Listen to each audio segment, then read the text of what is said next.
Buenas tardes, David. Bueno, Muchas gracias por recibirnos. El curso pasado tratamos contigo el tema de la industria cultural y este curso pues, nos ha servido como inspiración para realizar este proyecto del blog Que no te vendan la moto.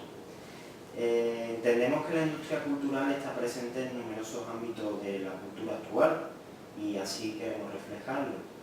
Entonces hemos hecho un análisis de la publicidad, de algunas películas, de la propaganda. En general hemos visto que todos son productos de los mass medias y que están orientados a un público amplio y sin determinar. ¿Qué similitudes puedes encontrar en los productos de hoy que se acojan a las características de la industria cultural? bueno, yo creo que la formulación de Adorno y de Horkheimer cuando hablaron de la industria cultural era más bien una evaluación de la función y de la forma en la que se producía cultura en general.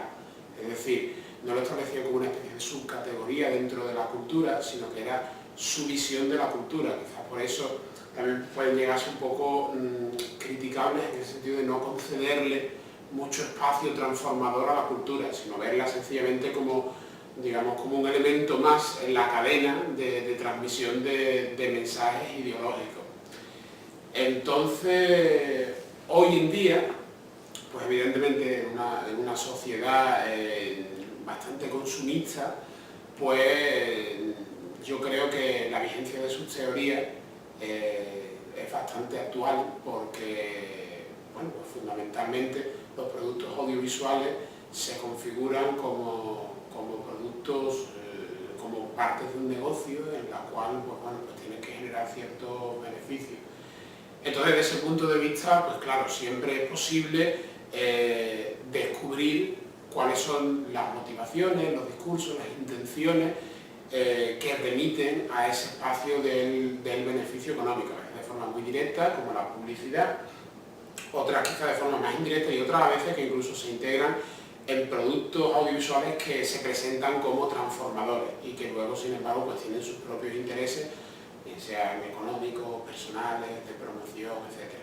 Así que yo creo que sí, que tiene mucha vigencia para analizar la producción cultural hoy día, pero lo que más, digamos, me interesa es, bueno, pues establecer un análisis complejo, porque en realidad estos productos son como una especie de amalgama donde están presentes muchas de las dinámicas que identificaron Adorno y Horkheimer, pero también pueden contenerse otras dinámicas transformadoras, muchas veces también llevadas por la motivación económica. Por ejemplo, hubo un periodo a mediados de los 90 donde la figura de los homosexuales se fueron integrando a los discursos mainstream audiovisuales, ¿no? Con una voluntad fundamentalmente económica, llegar a un mercado que hasta ese momento pues, había sido ignorado, que era el mercado de los consumidores homosexuales. Entonces ahí, por ejemplo, la motivación económica promueve un cierto cambio social que derivó en la mayor integración del colectivo homosexual en general, pero, de nuevo, cuya raíz, por ejemplo, se puede remitir a lo que Horkheimer y Adorno prescribieron en la industria cultural, porque realmente tenía sentido, etcétera, y porque también generaba dinero. Es algo parecido a lo que está ocurriendo, por ejemplo, ahora. El otro día apareció en una de las entrevistas, creo que le hicieron a Pablo Iglesias, creo que fue la de Jordi Évole, le preguntaban precisamente eso, no sé si soy una fuerza transformadora, ¿por qué los medios de comunicación convencionales os acogen y os dan espacio? Y él decía, que nadie se engañe, nos acogen y nos dan espacio porque somos rentables, ¿no? Entonces, eso para mí son elementos que nos indican la validez aún de esa formulación teórica de Adorno y de Horkheimer, pero creo que en el análisis también se puede ser más fino para intentar dentro de ese marco establecer cuáles podrían ser corrientes que transformen. Exactamente, para que un producto sea de este género cultural, ¿qué notas debería tener? Digamos, para corresponder con lo que Adorno y Horkheimer definieron como la industria cultural. Pues hombre, yo creo que, como decíamos, hay productos que, dices, si tienen ciertas características, pues van a ser más evidentemente va a estar más evidentemente presente los matices de la industria cultural y otro donde puede ser más difícil identificarlo, ¿no? Pero yo creo curiosamente que los productos más claramente mainstream son los que con más fuerza, con más ahínco se empeñan en disimular sus características o las características que nos permitirían identificarlos claramente como elementos que transmiten valores ideológicos o que transmiten su motivación comercial. Siempre resulta, por ejemplo, yo eso creo que lo hicimos el año pasado en clase, ¿no? A mí, por ejemplo, me parece que el mensaje de una canción de Britney Spears es tremendamente ideológico, ¿no? Pero sin embargo, ese mensaje ideológico se disfraza profundamente hasta el punto de que cuando hacemos esa afirmación la mayoría de personas dicen no, Britney Spears cantando. Pero claro, cuando te paras a analizarlo, ¿no? Hit me baby one more time, bueno, pues es realmente un mensaje que resuena de forma muy distinta. Es más difícil y creo que vosotros habéis hecho eco de eso en el blog, por lo que he visto, habéis analizado sitcoms, habéis analizado también publicidad. Es más difícil también entenderlo desde el punto de vista cuando se reduce al contenido audiovisual, donde los límites de lo que se puede decir y la forma en la que se reproducen los valores dominantes, pues digamos que se puede llegar más lejos, ¿no? Yo en estos días que estamos en días de Navidad, donde hay muchísima publicidad, etc., hay un anuncio que o sea, me sorprende y me alucina. Es un anuncio de una colonia que se denomina Invictus, y que si ese anuncio tuviese traslación al discurso escrito, sería un discurso sexista, machista, violento, etc., y que sin embargo queda plenamente legitimado por el hecho de ser exclusivamente un discurso audiovisual. Se están reproduciendo ahí muchísimos valores muy problemáticos y sin embargo quedan digamos, aceptados por el hecho de pertenecer al ámbito de la venta comercial por un lado y por otro por dejarlo solo en el ámbito de lo audiovisual con reflejos de lo mítico que tiene este anuncio. ¿Cree que nuestra comparación en las distintas entradas es acertada respecto a la industria cultural? Es decir, que si guarda cierta relación con la industria cultural. Hombre, guarda relación en el sentido que estábamos diciendo antes. Yo digo que me resulta algo problemático ver la idea de que ciertos productos podamos definirlos como industria cultural y otros no. Yo vería más bien la idea de la industria cultural como unas gafas con las que se miran, ¿no? Es decir, y supongo que habréis tenido experiencia de eso en el blog. Ponerte a mirar, por ejemplo, las sitcoms o los anuncios, no con las gafas habituales de un espectador que se sienta a disfrutarlo, sino con unas gafas analíticas que te permiten decir, bueno, alguien se ha dado cuenta de que este personaje siempre pide una Coca-Cola, ¿no? Entonces, ahí hay un elemento distinto y yo definiría la industria cultural más como una forma de mirar, un afán analítico, más que diferentes tipos, como aplicarlo a ejemplos. Realmente, prácticamente, todos los productos culturales transmiten valores. Esos valores pueden ser, normalmente son una mezcla entre valores que están reproducidos ampliamente en nuestra sociedad y en algunos casos valores que integran nuevas visiones. Entonces, ya te digo, yo me gusta concebir la industria cultural o la formulación que hicieron Adorno y Horkheimer como un primer paso hacia tener una mirada analítica que nos permita ver los productos culturales, por un lado, a partir de los valores que reproducen y por otro lado también a partir de los valores transformadores que pueden convocar. Yo creo que es más como la lectura de Adorno y Horkheimer era muy prescriptiva, era muy ideológica en un sentido, ¿no? Era también un poco condenatoria de los medios de comunicación. La que tengo yo partiendo muchas veces de ahí está más enfocada a ver los productos culturales como un espacio de tensión donde se encuentran diferentes valores y donde están en movimiento y donde valores que Incluso hay veces que valores que originalmente se consideraban como de reproducción de valores dominantes, luego en la recepción, pues las audiencias se pueden apoderar de ellos y pueden cambiar el sentido de esos valores. Por eso digo que me gusta más verlo en un sentido de tensión, ¿no? Y creo que eso también es importante, aunque vuestro blog se centraba más en decir que es también una parte muy importante porque es la parte menos consciente en señalar los aspectos de reproducción de la cultura dominante, ¿no? El mismo título, que no te vendan la moto, ¿no?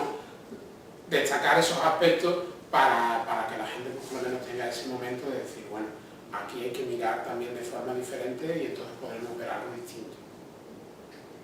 En la última entrada, por ejemplo, hablamos de la propaganda nazi. ¿Piensa que algunos de los productos de hoy, incluso la publicidad, podrían llevarnos al terreno de la propaganda nazi?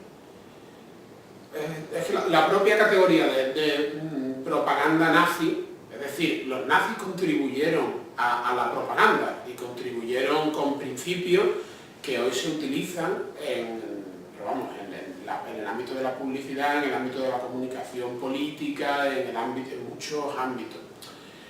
Claro, esa es una contribución de la que se hace uso hoy. Porque se haga uso hoy de esa contribución no quiere decir necesariamente que los principios per se sean o se pongan al uso de una ideología fascista o nacionalsocialista. Sin embargo, sí que creo que los principios de la propaganda nazi como tal partían de una base filosófica según la cual los pocos podían manipular a los muchos, ¿no? Y se ofrecían técnicas para que los pocos manipulasen a los muchos. Hoy en día es importante aprender sobre esos principios a todos los niveles, primero para estar prevenidos, ¿no? Frente a ellos.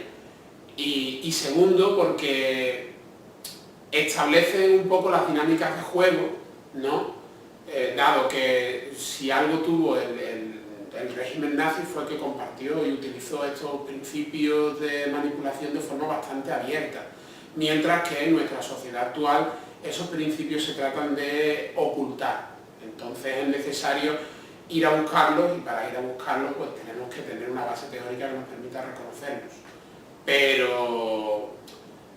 Pero hay que tener en cuenta sencillamente eso, de que aportan, es una contribución en un sentido muy concreto de los pocos para manipular a los muchos y que se puede compartir de forma distinta. Entonces, en cuanto al arte y sus respectivas manifestaciones a lo largo de la historia, ya que han servido como adoctrinamiento a las masas, tanto a las que no sabían leer ni escribir, ellos que veían el arte como algo audiovisual y que se podía aprender de esas imágenes y esas manifestaciones artísticas, ¿piensa que en esa manifestación artística podemos encontrar industria cultural? ¿A qué manifestaciones artísticas te refieres exactamente? Pues al arte, desde el arte romano, incluso griego, hasta nuestros días. Yo, como decía antes, siempre el arte reproduce intenciones y valores, y en muchos casos son intenciones y valores que reflejan la ideología dominante en cada periodo. Esa ideología dominante siempre ha tendido a materializarse en el arte, ¿no? La mera decisión de, pues no sé, de hacer de las iglesias un edificio, de las catedrales, edificios imponentes, cuando a lo mejor los palacios de justicia eran edificios menos importantes, ya te revela que hay unos valores dominantes que se están reproduciendo, en este caso a través de la arquitectura.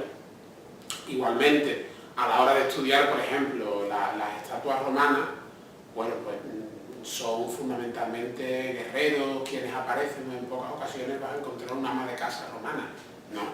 O una mujer con determinados cánones estéticos que no se ajustaran a los valores dominantes de cómo debía ser una mujer bella en ese periodo. Entonces, sí, desde el punto de vista de que siempre el arte, La cultura en general reproduce en su mayor parte los valores dominantes.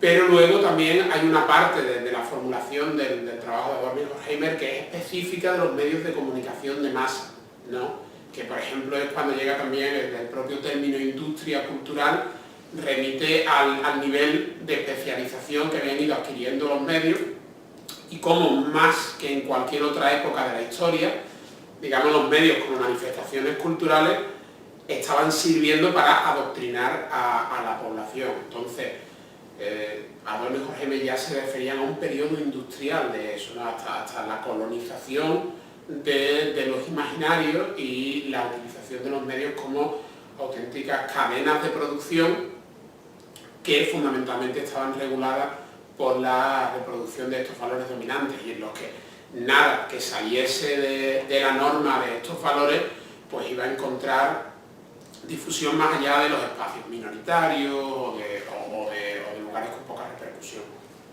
Entonces me comenta que Adorno y Horkheimer se centraron sobre todo en los medios de comunicación, pero ¿podríamos extrapolar esta terminología de industria cultural a la política o a las campañas políticas? Sí, las campañas políticas son elementos culturales, es decir, cómo se hace una campaña política es un elemento cultural. La frontera entre cultura y política es muy porosa, la podemos situar en diferentes sitios. Claro, dentro de las campañas políticas hay acciones, por ejemplo, producción de videoclips, producción de publicidad política, la organización, por ejemplo, de meetings y eventos que se configuran de acuerdo a parámetros culturales. El escapismo y la evasión están a la orden del día y si a esto le sumamos la actuación de los más media, pues se cumple más todavía esta teoría. ¿Qué mensaje querría reflejar para no dejarnos llevar por estos contenidos de industria cultural?